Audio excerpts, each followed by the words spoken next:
Hi guys, editing Michelle here. Yeah, I'm not going to edit this reaction. Sorry, but I disliked this movie so much. I just can't imagine spending another 4 or 5 hours to put the reaction together because the movie's 3 hours long and it takes sometimes twice as long as the movie to get the reaction done. So, yeah, this movie was so long and so pointlessly gross. And the story has just no redeeming value that I can come up with at all. Spending any more time on this movie just makes me want to hurl. Almost as much as the movie itself made me want to hurl. So what I'm going to do is I'm going to put together the intro and outro so those of you who are interested can at least watch that on here. I will make a full-length watch-along version video because those are faster and easier to edit, and I'll put that up on Patreon for free and for anyone to access. You don't have to pay anything or join anything.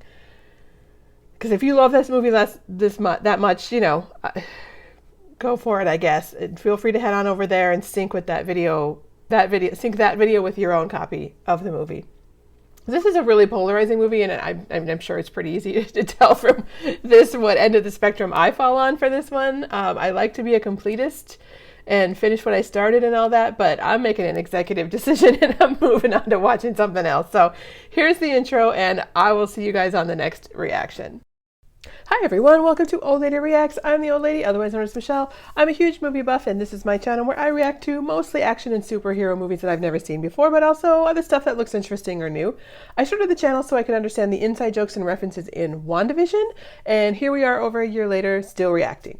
I've been wanting to react to Babylon for a while, mainly because it's kind of, controversial. I feel like everything I saw online around like Oscar time was either absolutely adoring the movie or hating it profusely. Which is always very interesting how people can have such different ideas about what makes a good movie. But also because when it first came out on streaming, it was $20. I'm fine paying $20 to see a movie in a movie theater. You get popcorn, it's the atmosphere, good sound, uninterrupted, blah, blah, blah, hopefully uninterrupted. But I'm not paying $20 to sit in my own house and watch a movie, especially if I already pay for the streaming service that it's on. Looking at you, Prime. Not going to happen. But $6 is an okay amount to pay to share it with you guys, I guess.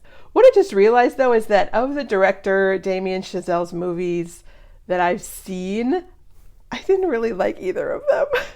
Like Whiplash was fine with, I thought it was good. I just didn't think it was all of that.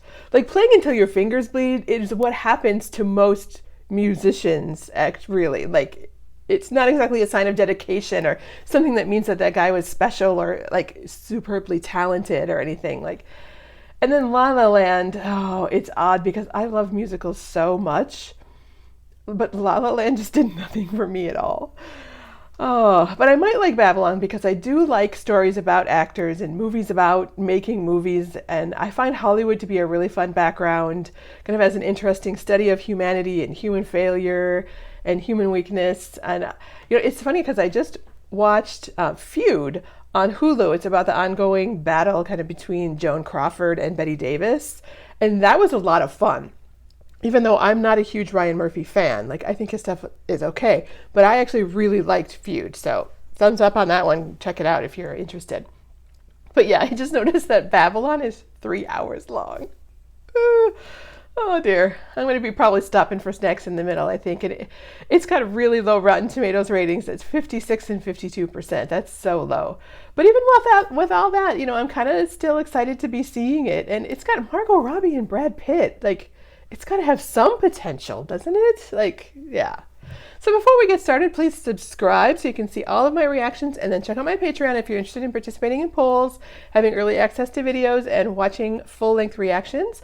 Hop over there and become a patron to support my channel. All right, let's settle in for Babylon.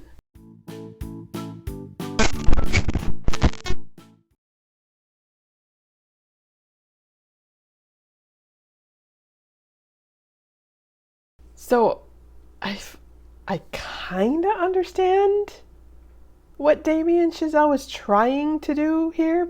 Like say something about his love of movies and nostalgia and decadence of the past and all that, but he failed to have the discipline to carry it off. This is someone who wants so badly to be taken seriously as a cool guy that he's just stealing ideas and concepts from other directors instead of actually coming up with something new or creating characters or character journeys that we can become emotionally involved in. Like, the problem with Babylon is that the only thing that it really makes you feel is disgust at the completely unnecessary display of bodily fluids at every turn, none of which had anything to do with the story. This is masturbatory filmmaking. That's what this is. He is so cool and edgy. Look at the full frontal nudity. Look at the drugs. Look at the kinky people. Look at the queer people. Like, I'm trying to shock you. Aren't I cool that I put this in a movie? Boobies! Oh! Like, instead of being an interesting enough person and like going and participating in a big orgiastic party in real life, which, you know, he's in Hollywood, he could do. He could just recreated his fantasy of it on screen and made us watch for 30 minutes. Like, he could have gotten his point across in 5 to 10 minutes if he'd had more discipline. Like, look, I'm not offended by nudity or kink or sex. I'm very experienced in all that kind of stuff. But if I wanted to watch porn, I would go watch porn. It doesn't make me uncool to not want to see a golden shower on the big screen, and you putting it on the screen doesn't make you cool either. Like, Chien Andalou is interesting, but you're not exactly showing me anything that I haven't already seen, and I certainly don't want to see the most horrific part of it without some warning. Like, yes, that scene is shocking, but showing me that in your own movie doesn't mean that you've shocked me or that you're saying anything about the nature of filmmaking just by showing me that. Like, in his youth, Chazelle wanted to be a jazz drummer, but instead of actually becoming that, he created a movie stand-in for himself in Whiplash.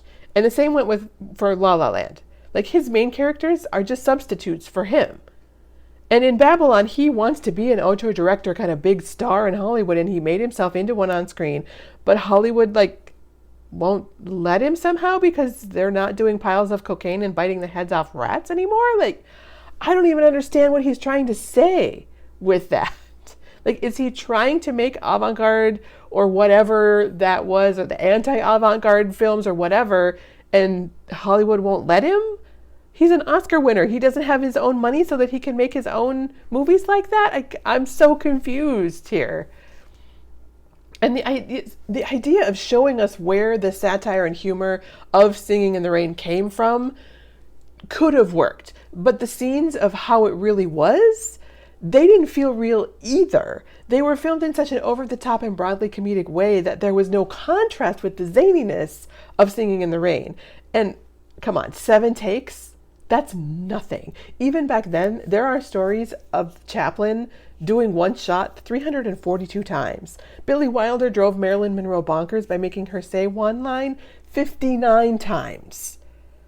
And they're freaking out about 7 takes? Like, it makes about as much sense as sucking the venom out of someone's neck, when that's not a thing either. And a simple Google search would tell you that. Like, even if you make the horribly underutilized, gorgeous Asian character use her Asian girl magic to save the White Star and then disappear until the next time she needs to impart her wisdom to a white character. But other reviewers have discussed that, and so I won't go into that here. But yeah. What's sad is that there are seeds of good scenes here. The actors are extraordinary and doing their best with what they've been given. Like, the stuff is there that he could have used. It's on film that he could have used. The only scene that I really liked, though, was Gene Smart and Brad Pitt talking.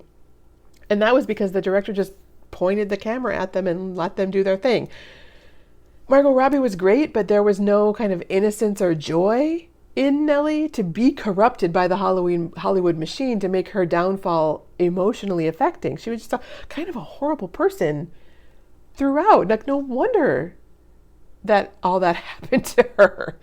And Jack Conrad, instead of being at the top of his game in the good times that he was showing, like, he's kind of successful in spite of himself. Like, he's a drunk. So his downfall doesn't mean anything either. I'm like, okay, sorry, buddy. Like,